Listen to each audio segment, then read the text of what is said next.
Mark chapter 8. In those days there was again a large crowd, and they had nothing to eat. He called the disciples and said to them, I have compassion on the crowd, because they've already stayed with me 3 days and have nothing to eat. If I send them home hungry, they will collapse on the way, and some of them have come a long distance.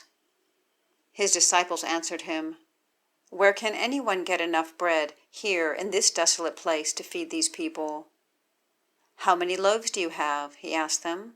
7, they said. He commanded the crowd to sit down on the ground. Taking the 7 loaves, he gave thanks, broke them, and gave them to his disciples to set before the people. So they served them to the crowd. They also had a few small fish, and after he had blessed them, he said these were to be served as well. They ate and were satisfied. Then they collected 7 large baskets of leftover pieces. About 4,000 were there. He dismissed them, and immediately he got into the boat with his disciples and went to the district of Dalmanutha. The Pharisees came and began to argue with him, demanding of him a sign from heaven to test him. Sighing deeply in his spirit, he said, Why does this generation demand a sign? Truly, I tell you, no sign will be given to this generation. Then he left them, got back into the boat, and went to the other side. The disciples had forgotten to take bread, and had only 1 loaf with them in the boat. Then he gave them strict orders. Watch out. Beware the leaven of the Pharisees and the leaven of Herod. They were discussing among themselves that they did not have any bread. Aware of this, he said to them, Why are you discussing the fact you have no bread? Don't you understand or comprehend? Do you have hardened hearts? Do you have eyes and not see? Do you have ears and not hear? And do you not remember? When I broke the 5 loaves for the 5,000, how many baskets full of leftovers did you collect? 12, they told him. When I broke the 7 loaves for the 4,000, how many baskets full of pieces did you collect? 7, they said.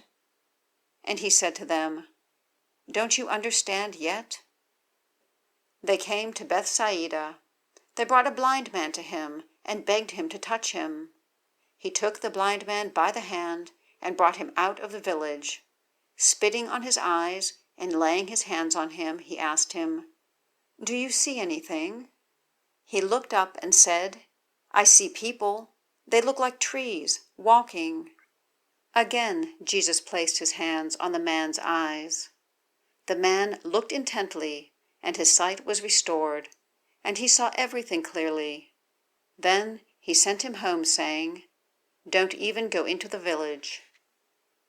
Jesus went out with the disciples to the villages of Caesarea Philippi, and on the road he asked his disciples, Who do people say that I am?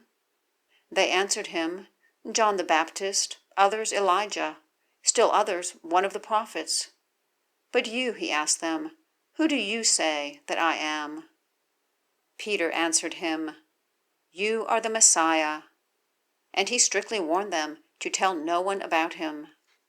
Then he began to teach them that it was necessary for the Son of Man to suffer many things, and be rejected by the elders, chief priests, and scribes, be killed, and rise after 3 days. He spoke openly about this. Peter took him aside and began to rebuke him, but turning around and looking at his disciples, he rebuked Peter and said, Get behind me, Satan. You are not thinking about God's concerns, but human concerns. Calling the crowd along with his disciples, he said to them, If anyone wants to follow after me, let him deny himself, take up his cross, and follow me. For whoever wants to save his life will lose it, but whoever loses his life because of me and the gospel will save it. For what does it benefit someone to gain the whole world and yet lose his life? What can anyone give in exchange for his life? For whoever is ashamed of me and my words in this adulterous and sinful generation, the Son of Man will also be ashamed of him when he comes in the glory of his Father with the holy angels.